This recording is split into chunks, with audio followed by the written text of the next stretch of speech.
वाले बाबा हाथ में गंगा जल लेकर अपनी आंखें बंद करके जोर जोर से मंत्रोच्चार कर रहे थे।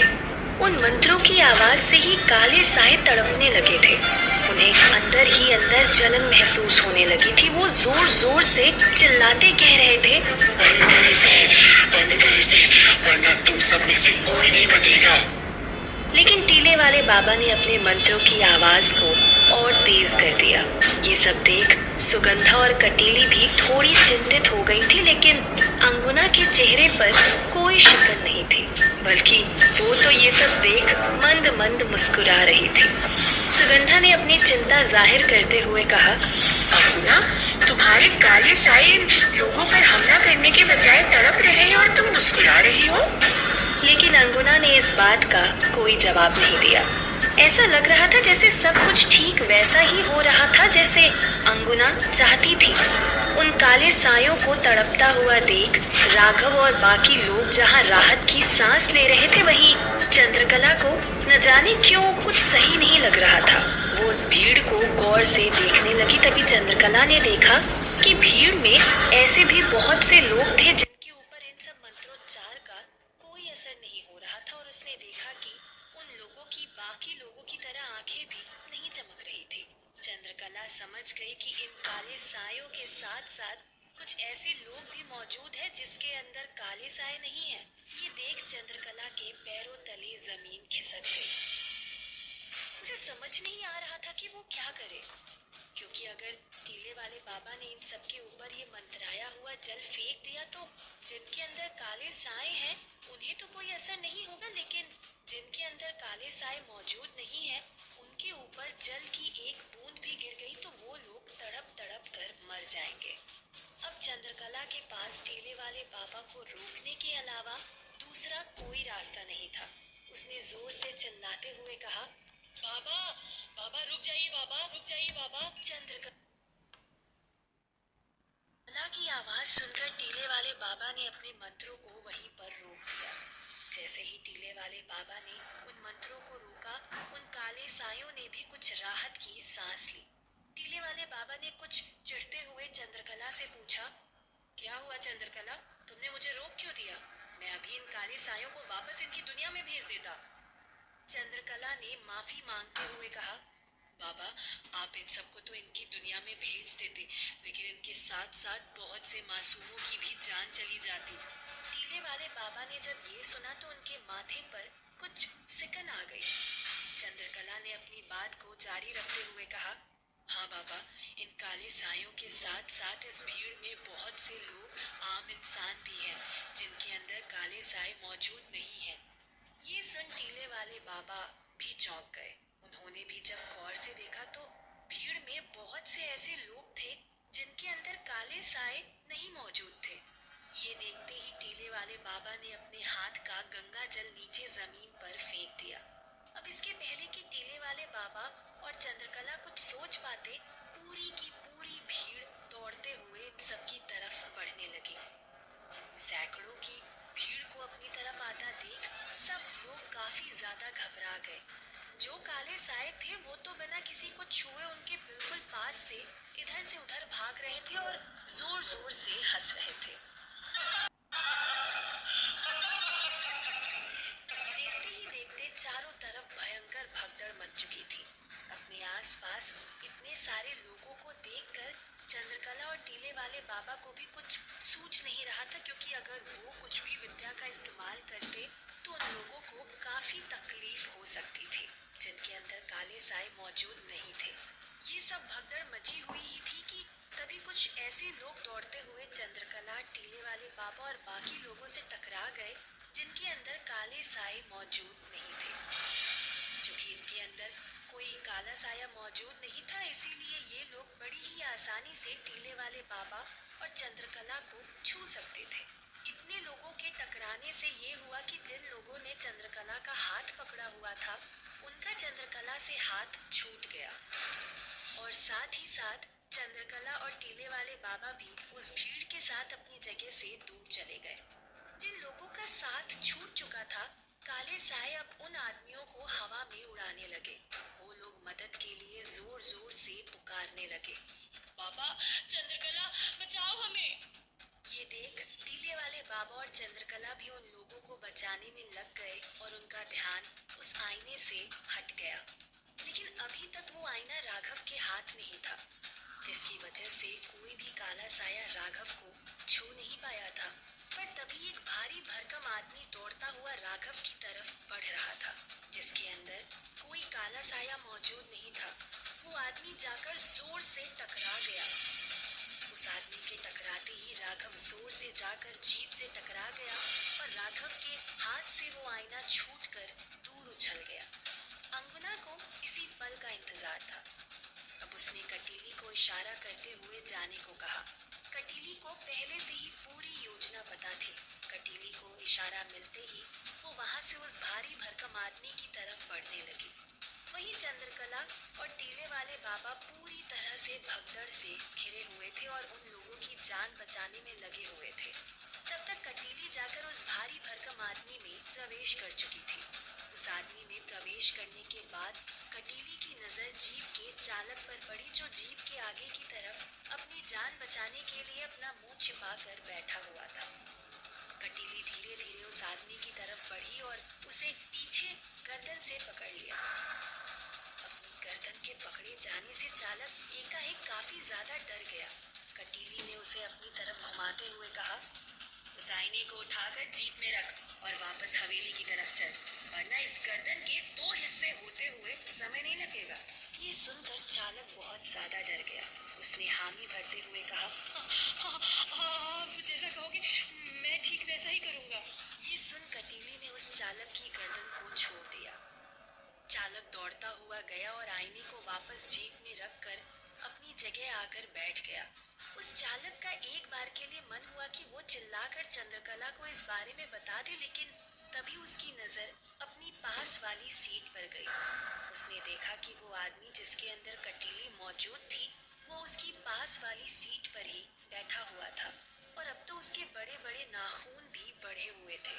ये देखकर उसकी जरा भी हिम्मत नहीं हुई कि वो इस बारे में या टीले वाले बाबा को बताने के बारे में सोचे भी। उसने अगले ही पल गाड़ी में चाबी घुमा दी। गाड़ी के चालू होने की आवाज जब चंद्रकला और टीले वाले बाबा के कानों में पड़ी तो उन्होंने झटके से पीछे की तरफ देखा। तब तक वो चालक जीप को दूसरी तरफ घुमा चुका था। जिन लोगों के अंदर काले साए मौजूद थे, उन्होंने अंगुना के कहे अनुसार जीप को जाने के लिए जगह दे दी और जिनके अंदर काले साए मौजूद नहीं थे, वो अपनी जान बचाने के लिए जीप के आगे से हट गए।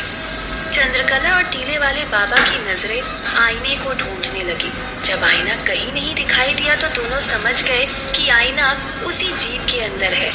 लेकिन तब तक चालक ने बड़ी ही रफ्तार से जीप को सड़क पर चढ़ा दिया था। हालांकि जीप के पीछे का चक्का डगमगा रहा था, फिर भी चालक ने जैसे तैसे जीप को संतुलित करते हुए हवेली की तरफ बढ़ा दी। चंद्रकला और टीले वाले बाबा दौड़कर सड़क तक जरूर पहुंचे, लेकिन जीप की रफ्तार उन दोनों की रफ्तार से कहीं अधिक थी। वो चाह कर भी उसका पीछा नहीं कर पाए। जीप के वहां से जाते ही पीछे भी सब कुछ धीरे धीरे शांत होने लगा था। उन काले सायों ने भी भगदड़ मचाना बंद कर दिया था और एक एक करके वो काले साए उन लोगों का शरीर छोड़ने लगे थे।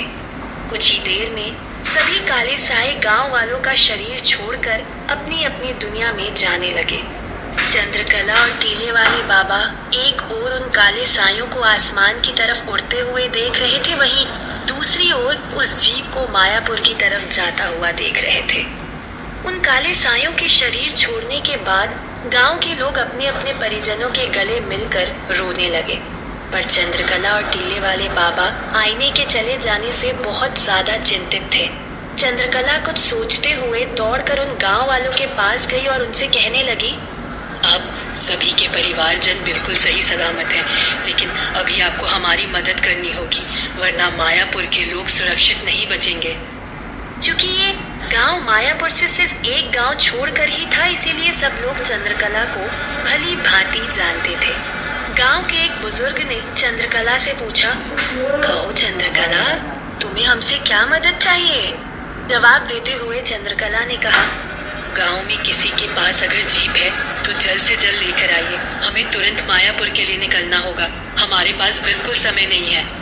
ये सुनकर एक आदमी ने आगे आते हुए कहा, हाँ, मेरे पास है जीप और मेरा घर यहाँ से बिल्कुल नजदीक है। मैं अभी लेकर आता हूँ। ये कहते हुए उस आदमी ने जरा भी देर नहीं की और दौड़ते हुए अपने घर की तरफ गया। चंद्रकला ने बाकी लोगों को अब वहां से जाने के लिए कहा। सब लोग अपने अपने घरों की तरफ जाने लगे।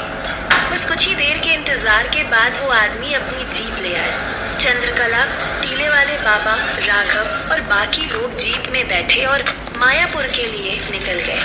लेकिन ये बात तो चंद्रकला भी जानती थी कि वो लोग उस जीप से काफी ज्यादा दूर है और चंद्रकला बिल्कुल सही भी थी। चंद्रकला की जीप अभी तक आधे रास्ते भी नहीं पहुंची थी, वहीं वो जीप हवेली के आगे पहुंच भी गई थी। अंगुना और सुगंधा भी जीप के साथ साथ हवेली पहुंच चुके थे। जीप के रुकते ही कटीली ने चालक से कहा, अब इस आईने के सभी धागों को तोड़कर इसके ऊपर लपेटे हुए कपड़ों को इससे अलग कर दे और फिर इस आईने को वापस उसी कमरे में टांग दे जहां से इसे निकाला था। चालक ने ठीक वैसा ही किया। उसने जल्दी जल्दी उस आईने के धागों को तोड़कर उसके ऊपर लपेटे हुए कपड़े उससे अलग करते हुए उस आईने को उठाकर उसे लेकर मालती के कमरे की तरफ भागने लगा। क्योंकि अनुष्ठान को होते हुए हवेली के सभी लोगों ने देखा था और सब लोग जानते थे कि चंद्रकला इस आईने को दफनाने के लिए लेकर गई है, इसीलिए जब चालक के हाथ में उस आईने को देखा तो सभी लोग चकित रह गए। लेकिन उस चालक को उस वक्त मालती के कमरे के अलावा और कुछ दिखाई नहीं दे रहा था। मालती का कमरा उस वक्त खुला ही पड़ा हुआ था। उस चालक ने जल्दी से उस कमरे में जाकर उस आईने को वहीं पर टंगा दिया जहां पर ये हमेशा हुआ करता था। आईने को वहां पर टंगाने के बाद उस चालक ने जब पीछे मुड़कर देखा तो उसके पीछे कोई नहीं था, ना ही वो भारी भरकम आदमी और ना ही कोई काला साया। ये देख उस चालक ने वहां से अपनी जान बचाकर भागने का सोचा। जब वो चालक कमरे से बाहर निकला तो कमरे के बाहर हवेली में काम करने वाले लोग खड़े हुए थे। दाई अम्मा ने उस चालक से सवाल करते हुए पूछा, क्या बात है बेटा, इस आईने को तो चंद्रकला और टीले वाले बाबा दफनाने के लिए लेकर गए थे, तो तुम इसे वापस क्यों लेकर आ गए? उस चालक ने दरवाजे की तरफ देखते हुए हड़बड़ी में जवाब देते हुए कहा, दाई अम्मा, बीच रास्ते काले सायों ने हम पर हमला कर दिया था और उन्हीं काले सायों ने मुझे ये आईना वापस यहाँ लाने के लिए कहा। ये सुनते ही बाकी लोगों ने भी चालक के ऊपर सवालों की बौछार कर दी। जवाब में उस चालक ने शांत कराते हुए कहा, आप लोग शांत हो जाइए, हमारे पास अभी सवाल जवाब करने का समय नहीं है।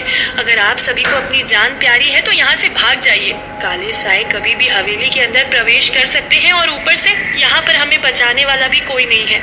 चंद्रकला और टीले वाले बाबा भी यहाँ से बहुत दूर हैं। ये सुनकर हवेली के लोग भी काफी ज्यादा डर गए। बाकी सब ने भी इस वक्त यहाँ से निकल जाना ही उचित समझा।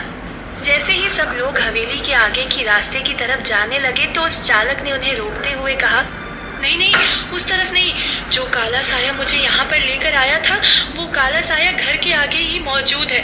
हमें पीछे के रास्ते से निकलना चाहिए। ये कहते हुए सब लोग हवेली के पीछे के रास्ते की तरफ भागने लगे।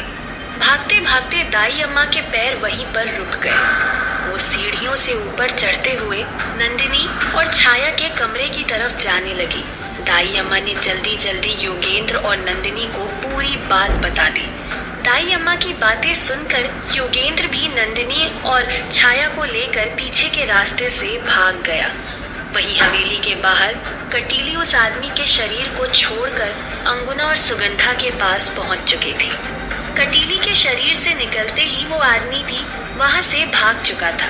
उस आईने के हवेली में अंदर आ जाने के बाद अंगुना ने सुगंधा से कहा, लो सुगंधा, पहुंच गया तुम्हारा आईना वापस उसी जगह पर। सुगंधा ने खुश होते हुए अंगुना से कहा, बहुत बहुत धन्यवाद अंगुना।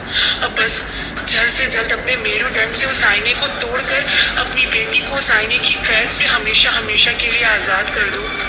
जवाब देते हुए अंगुना ने कहा, हाँ सुगंधा, ये काम भी हो जाएगा। अब तो हमें रोकने वाला भी कोई नहीं है। चंद्रकला और टीले वाले बाबा को हम बहुत पीछे छोड़कर आ चुके हैं। कहते हुए अंगुना जोर जोर से हंसने लगी।